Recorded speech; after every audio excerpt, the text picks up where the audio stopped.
Assalamualaikum warahmatullahi wabarakatuh. Teman-teman, balik lagi di channel YouTube gua, Hairun Imam. Nah, ini ada video yang sangat menarik untuk kita simak bersama-sama di mana Bung Fahri Hamzah ini membongkar sesuatu yang sangat mengejutkan, teman-teman. Beliau ini menjelaskan adanya oknum-oknum partai yang memanfaatkan jabatan Presiden Jokowi untuk berpesta pora menikmati kekuasaan di belakang Pak Jokowi.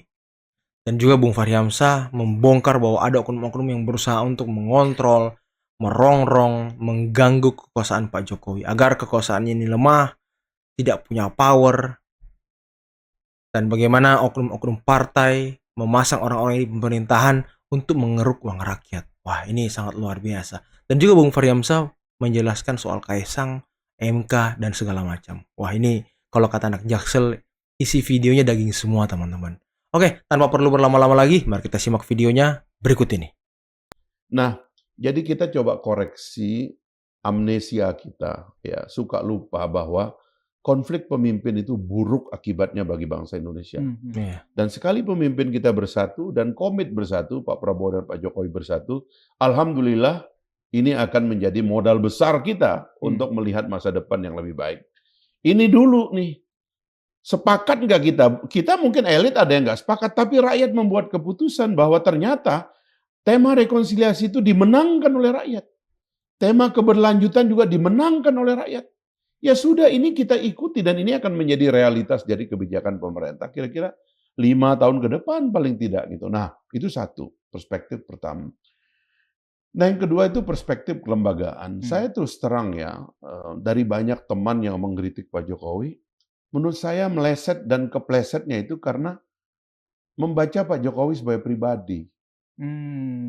Dia tidak melihat ini sebagai Secara sistem. keseluruhan sistem ya. Sehingga akhirnya tidak adil kepada Pak Jokowi sebagai bagian dari sistem. Dia nggak ngelihat perilaku dari partai-partai yang menelikung di belakang Pak Jokowi, yang menggunakan wibawa Pak Jokowi untuk kepentingan privat mereka, untuk kelompok mereka. Tidak melihat kelakuan dari pesta pora yang Pak Jokowi tidak terlibat, tapi orang-orang itu terlibat. Dan as a system, Pak Jokowi juga bisa menjadi korban dari sistem ini meskipun dia memegang secara konstitusional formil, memegang kendali kekuasaan paling besar, tapi orang-orang bisa menggunakan ini dari belakang dan mengambil sebagian dari Keuntungan ya. kekuasaan itu yang saya anggap sebagai subversi kepada kekuasaan formal presiden. Itu terjadi. Dia disebut petugas partai, dia dimaki-maki di depan umum. Menteri-menteri dari partai-partai pesta pora sendiri, bikin ya mohon maaf aja kan terjadi kan akhirnya mereka jadi tersangka karena pesta pora di kementerian-kementerian yang dikuasai partai. Ini problem sistem yang harus kita address dan itu bukan salah Pak Jokowi aja. Itu banyak orang yang yang terlibat di dalamnya yang harus introspeksi bareng gitu loh. Nah, ini yang kedua, teman-teman kita yang mengkritik Pak Jokowi kurang melihat sistem. Kenapa DPR itu melempem dan tidak mengontrol Jokowi? Ya tanya ketua umum partai dong. Bukan karena disandra. Bukan karena disandra dong. Artinya kalian jangan-jangan memang ada pesta pora menyandera diri secara masif sehingga saking tersanderanya kalian nggak berani apa-apa. Loh, kalian mau menyandera diri. Bukan Pak Jokowi yang menyandera kalian. Kalian menyandera diri. Kalian maling di departemen-departemen itu. Akhirnya tersandera di mata hukum. Loh kok Pak Jokowi yang salah? Ini tolong dikoreksi sebagai problem sistem. Ini yang tidak dilihat oleh sebagian teman-teman. Ya kita introspeksi sekarang. Luar biasa teman-teman, kalau Bung Fahri Hamzah yang ngomong tuh wow. Nah, barulah yang ketiga kita memandang Pak Jokowi as individual. Pak Jokowi adalah manusia biasa. Orang-orang teman-teman saya yang bekas pendukung-pendukung die hard Pak Jokowi.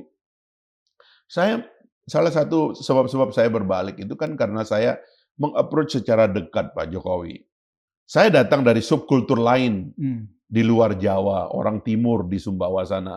Ada perbedaan. Tapi ada kesempatan sebagai pimpinan dewan waktu itu meng-approach dan mendekat dengan beliau dan membaca hal-hal yang memang ada kesederhanaan yang dibaca oleh publik sebagai representasi dari masyarakat. Cara ngomongnya sederhana, pikirannya sederhana, ya kan? Apa-apa tuh pikirannya kerja aja, nggak diomongkan. Bagian dari kesederhanaan beliau yang oleh rakyat disetujui. Sampai menjelang beliau berakhir approval rate-nya 85%. Itu bukan rekayasa, itu bukan kaleng-kaleng, memang ada surveinya. di dalam dan luar negeri surveinya kayak begitu. Bahwa adalah akibat dari kebijakan tertentu terserah. Yang jelas approval rate-nya tinggi.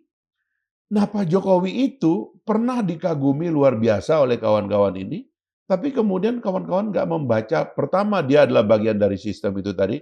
Yang kedua, ada hal-hal yang mesti kita maklumi dari cara dia memimpin. Karena itu soal gaya kita nggak bisa ganggu. Misalnya soal Kaisang itu. Ada interpretasi terhadap undang-undang yang longgar memutuskan umur itu adalah umur pada saat mendaftar, umur pada saat ditetapkan, umur pada saat diumumkan menang sebelum gugatan, atau umur pada saat dilantik. Ini ada 4 spektrum. Lalu Mahkamah Agung mengatakan umur saat dilantik. Karena ini kira-kira labil, kira-kira begitu. Loh itu pesanan segala macam. Loh ini ada problem. Semua orang boleh menggugat ketidakjelasan hukum sebab itu merugikan dia. Sekarang setelah ini jalan lalu kemudian MK sekarang memutuskan. MK yang sama memutuskan yang mengatakan bahwa oh yang benar itu KPU. Yaitu pada saat pendaftaran. Ya sudah kan selesai. Terus kenapa kita nggak bilang oh alhamdulillah ternyata Pak Jokowi orang baik. Ya, karena mengembalikan. Kenapa waktu itu diputuskan pelantikan kita ribut mengatakan bahwa ini semua direkayasa Pak Jokowi. Tapi begitu kembali ke sini kita tidak mengucapkan terima kasih bahwa akhirnya dikembalikan oleh Pak Jokowi. Ya juga ya. Bias-bias semacam ini yang mesti kita perbaiki ke depan supaya kita jangan mempersonalisasi persoalan negara ini. Harus dilihat sebagai sistem, barulah kita ini bisa maju. Oke. Bung Fahri ini kan termasuk sekarang ini levelnya sudah politisi senior ya kan? Ya. Tentu punya banyak informasi. Artinya matanya nggak hanya 2 kan gitu. Ya. Nah, secara objektif Bung, bisa juga mungkin secara subjektif, kira-kira selama 10 tahun apa sih yang kurang dari Pak Jokowi dalam menjalankan fungsi dan tanggung jawab beliau sebagai seorang kepala negara dan kepala pemerintahan? Yang objektif gitu loh Bung. Jadi di mana sih kurangnya Pak Jokowi? Sebenarnya ini bukan kritik saya sekarang, karena saya sebagai pendiri Partai Gelora dan sebagai Wakil Ketua Umum, kita tulis dalam manifesto. Manifesto Bayangkan Gelora, ya, ini kritik sudah kita tulis dalam manifesto 2018. Sebelum Pak Jokowi mengakhiri periode pertama. Ada 3 kekurangan kita katakan di situ. Pertama itu adalah kekurangan terhadap kesepakatan terhadap narasi-narasi besar dalam bangsa kita. Tapi saya nggak menganggap ini adalah kesalahan Pak Jokowi, menurut saya. Ada kelompok lain yang mencoba untuk membuat kita galau dengan narasi ini gitu loh. Misalnya, ini ekornya ya. BPIP kemarin mempersoalkan adanya banyak kan isunya kan soal orang pakai jilbab. Iya, ini rame banget ini. Hari gini coba bayangkan tuh. Masih ada masalah soal orang pakai jilbab. Itu dari mana itu? Dari ideologi yang mengatakan bahwa agama itu permasalahan. Ya kan? Agama ini sumber kemunduran. Dan lain-lain lah. Membongkar interpretasi-interpretasi yang sudah selesai. Nah, ini kesalahan pertama. Dan menurut saya di bawah Pak Jokowi terjadi ini. Tapi saya menganggap ini bukan inisiatif Presiden. Makanya kenapa sekarang ini saya ngotot supaya presidensialisme dimurnikan, supaya elemen-elemen menyusup seperti ini, yang subversi terhadap kehendak Presiden, ini harus dihentikan. Tahu kan siapa pembina karena itulah BPIP? solidkan interpretasi kita. Bahwa negara kesatuan kita sudah selesai. Ketua partai naskah-naskah dasar kita, proklamasi, undang-undang dasar, Bhinneka Tunggal Ika, dan lain-lain, sudah selesai. Ini jangan diributkan lagi. Karena kalau ini diributkan, kita nanti susah. Nah, itu yang terjadi. Terutama pada periode pertama. Gitu. Dan itu menjadi sumber dari kekacauan lain. Yang kedua, ya memang ada problem pada presidensialisme. Kenapa Pak Jokowi harus menerima orang-orang yang dia nggak bisa kendalikan dalam pemerintahannya? Contohnya apa, Bung? Saya paling ngotot ya. Bahkan saya bisa bilang, KPK sebagai elemen yang waktu itu saya kritik karena tidak loyal kepada Presiden, menurut saya tidak boleh. Ini namanya presidensialisme dan ini bukan presidensialisme federal. Ini adalah presidensialisme negara kesatuan. Rakyat cuma milih 1 kepala eksekutif untuk mengontrol semuanya. Dan tidak ada kepala daerah karena ini bukan federasi. Kepala daerah itu diberikan kekuasaan dari kewenangan presiden. Itu adalah delegasi. Yang dipilih yang punya power itu cuma presiden. Tapi kenapa ada lembaga lain yang nggak bisa dikontrol presiden? Tiba-tiba menterinya ditangkap, dia nggak tahu. Siapa yang menggerakkan orang-orang ini? Tiba-tiba ada operasi intelijen kepada partai, kepada menteri, kepada pejabat-pejabat di sekitar presiden yang presiden nggak tahu. Loh ini nggak boleh Pak. Presidensialisme itu solid. Makanya saya bilang menteri-menteri yang akan datang nggak boleh, bukan milik partai Pak. Menteri-menteri itu milik presiden. Ini bukan parlementer. Kalau Anda parlementer, Anda datang bawa kursi, Anda datang bawa menteri, itu punya Anda. Anda berdebat sebagai mitra dari Perdana Menteri. Anda bisa cabut dukungan dari Perdana Menteri, kekuasaannya jatuh, Anda bentuk kekuasaan baru. Itu parlementer. Ini presidensialisme. Nah yang ketiga, ya setelah kekacauan sistem ini, dan itu dialami oleh Pak Jokowi, beliau sering komplain juga bahwa ada menteri-menteri yang lebih loyal dengan ketua umumnya daripada dia. Nggak boleh lagi, Pak. Ini presidensialisme. Nah, yang ketiga adalah ya tentang orang-orang. Itu tadi. Orang-orang itu tidak sepenuhnya diutus untuk loyal kepada presiden. Ada orang-orang yang diutus loyalnya kepada ketua umum partai. Itu tidak boleh. Atau loyalnya kepada pengusaha, itu tidak boleh. Ini kita harus hentikan, Pak. Nah, 3 hal itu yang dilakukan oleh Pak Jokowi. Tapi saya menghargai bahwa Pak Jokowi akhirnya memilih memberikan sinyal dan mendukung Pak Prabowo. Yang menurut saya akan mengoreksi 3 hal ini. Saya sendiri mendukung Pak Prabowo karena itu. Pak Prabowo akan menertibkan bahwa kita tidak boleh lagi bertengkar tentang narasi-narasi inti bangsa kita. Itu final dan sudah selesai. Yang kedua, presidensialisme harus tegak. Pemimpinnya adalah presiden. Yang lain nggak boleh bikin warung di mana-mana, nggak boleh. Ini adalah kekuasaan presiden. Yang ketiga adalah orang-orang dari manapun datangnya, siapapun yang utus, begitu dia dilantik untuk menjadi pejabat eksekutif itu harus loyal kepada presiden. Tunduk kepada presiden, tidak menjadi bagian dari suara ketua umum partai mereka. Itu dia nggak boleh lagi, Pak. Kalau kita mau tertib ini semua. Apa Bung ingin mengatakan bahwa itulah salah satu kelemahan Pak Jokowi selama 2 periode kepemimpinan beliau? Iya, itu kelemahan beliau.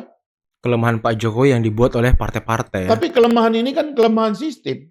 Yang kita bilang bahwa, dia karena bukan ketua umum partai, ya kan, akhirnya dia bergantung kepada, nggak boleh.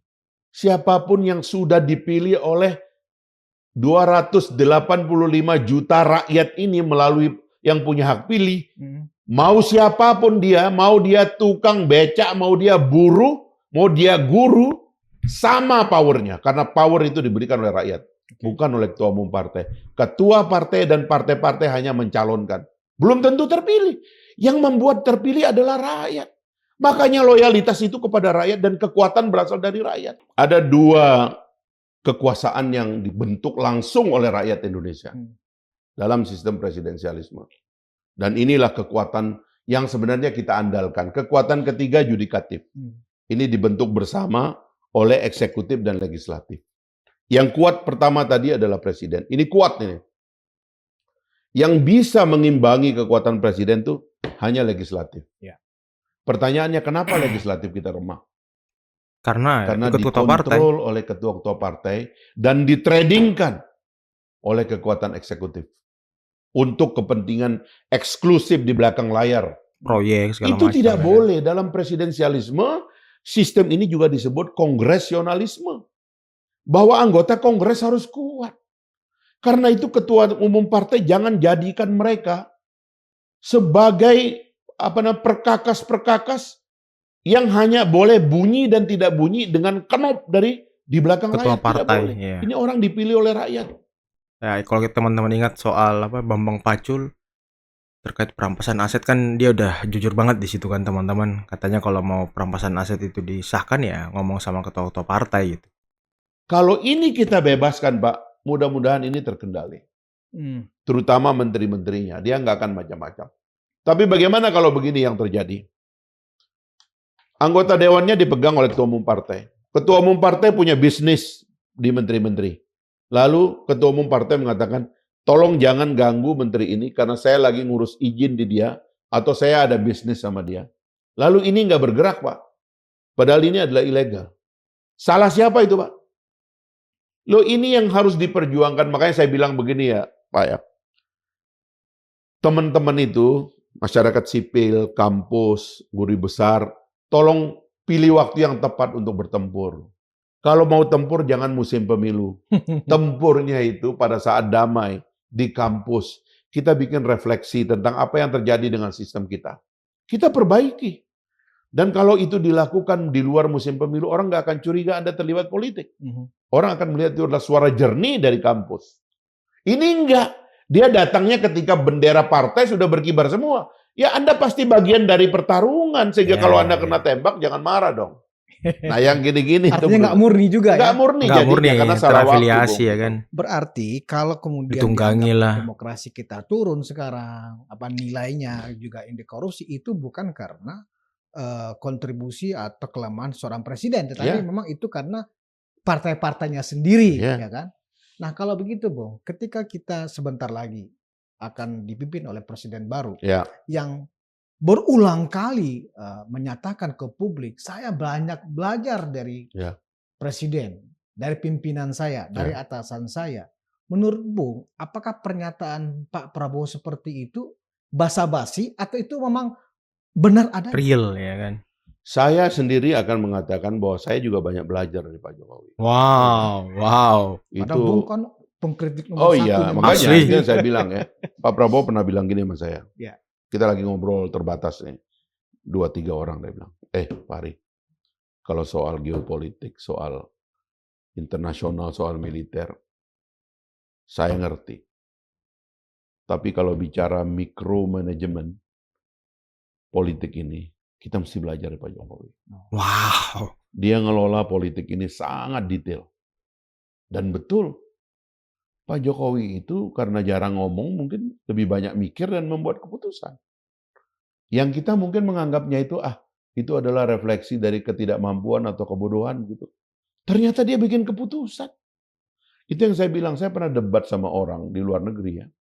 Karena saya bernuansa bahwa Pak Jokowi itu seolah-olah nggak suka baca, terus nggak suka pidato gitu kan. Saya bilang gini sama saya, Fahri, coba kamu pikir ya.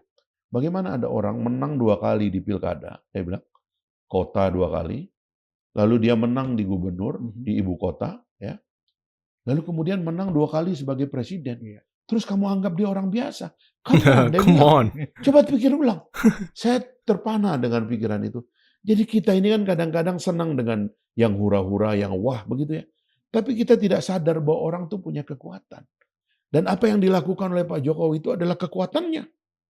Dan kekuatannya itu masih ada. Apalagi umur beliau itu masih lebih muda dari Pak Prabowo. Dia juga punya kekuatan. Karena itulah kita membangun satu mekanisme agar dia berfungsi dan bermanfaat bagi bangsa ini ke depan. Orang tuh nggak boleh tiba-tiba hilang. Apalagi tiba-tiba mundur dari jabatan terus berkelahi. Kan nggak boleh. Siapa tuh? Kan alangkah indahnya kalau pemimpin-pemimpin ini nanti berjejer. Makanya kita menghormati Pak Jokowi bikin semacam taman dan wisma di IKN sana, tempat kepada mantan-mantan kepala negara datang dengan keluarganya, lalu bertemu dan bersalaman ngopi bareng dengan pemimpin-pemimpin sebelumnya atau keturunannya yang diizinkan berdasarkan peraturan yang ada. Kan indah, Pak. Cantik. Masa kita biarkan terus si ini pensiun besok berkelahi sama si ini, si ini pensiun besok berkelahi. Come on, ini negara besar dong. Kita harus memikirkan rekonsiliasi. Nah ini yang saya kira kita harus hormati dari 2 pemimpin yang sedang ada ini, dan kita berharap ke depan akan menjaga hubungan-hubungan persatuan elit kita ke depan. Nah teman-teman, itulah tadi penjelasan yang sangat luar biasa, yang sangat menakjubkan dari Bung Fahri Hamzah, di mana beliau mengatakan bahwa ada oknum-oknum partai yang selama ini memanfaatkan jabatan Pak Jokowi sebagai presiden untuk berpesta pora di belakang Pak Jokowi, menikmati kemegahan kekuasaan, menikmati gemilangnya uang-uang negara. Dan itu tidak diketahui oleh Presiden Jokowi. Dan juga ada oknum-oknum ketua-ketua partai yang dimana mereka memasang orang-orangnya di kementerian, tapi mereka tidak tunduk kepada Pak Jokowi, tidak patuh kepada Pak Jokowi, malah patuh kepada ketua-ketua partainya. Dan juga DPR-DPR-nya juga patuh kepada ketua partainya. Ya mungkin bisa kita lihat di mana waktu Undang-Undang Perampasan Aset, Bambang Pacul mengatakan bahwa ya untuk mensahkan ini ya harus ngomong ke atasan, maksudnya ngomong ke ketua partai. Karena ya DPR-DPR ini, apa sih istilah Bambang Pacul itu, Korea-Korea ini hanya patuh kepada ketua partai. Dan inilah yang ditentang oleh Fahri Hamzah. Ini yang tidak diinginkan Fahri Hamzah. Inilah yang membuat DPR itu melempem karena ya dia sangat patuh dan taat kepada ketua partainya. Padahal dia harus patuh tunduk kepada rakyat karena rakyatlah yang memilih dia, rakyat yang memilih mandat, memberi mandat kepada mereka untuk duduk di kursi DPR, untuk mewakili suara-suara rakyat, untuk membuat undang-undang yang pro rakyat, peraturan yang pro rakyat. Malah yang dituduh selama ini merusak Pak Jokowi ya kan. Wah ini gimana teman-teman ya? Saya tuh mendengar penjelasan Fahri Hamzah tadi tuh seakan-akan wow ternyata bisa begitu, wow ternyata seperti itu. Jadi membuka tabir yang mungkin selama ini masih buram, masih abu-abu. Orang seenaknya saja menuduh Pak Jokowi tanpa dasar, tanpa alasan. Nah, ternyata segitu rusaknya yang ada di dalam teman-teman yang dijelaskan oleh Bung Fahri Hamzah tadi. Ya mungkin itulah tadi teman-teman video yang bisa kita simak. Dan mungkin cukup sekian dulu video kali ini. Jangan lupa like, subscribe, dan share. Dan tanpa perlu berlama-lama lagi, mari kita akhiri videonya. Billahi taufiq wal hidayah. Wassalamualaikum warahmatullahi wabarakatuh. Bye-bye.